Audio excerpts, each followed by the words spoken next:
خپل وطن جوړو لنړۍ سره سیال خپل وطن جوړو لنړۍ سره سیال نور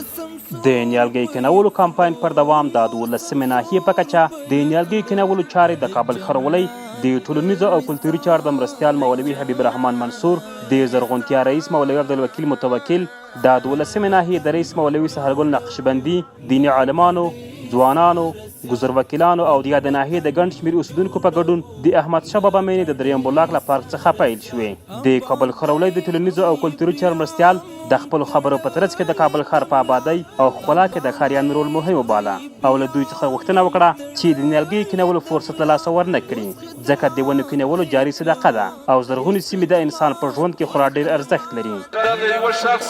نیالګي نه دی، دا د ټول ملت نیالګي دی، توان یې ټولو ته رسیږي.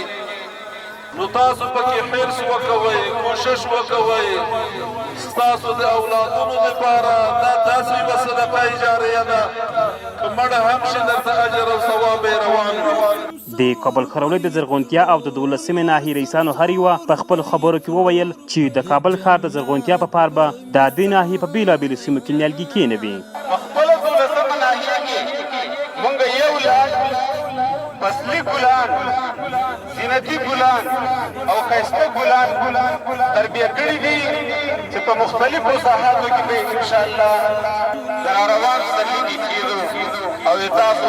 لپاره به یو ښکلې منظره جوړه شي.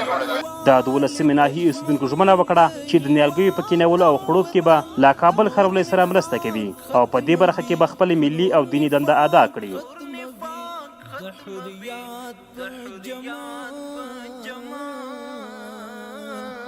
خپل وطن جوړو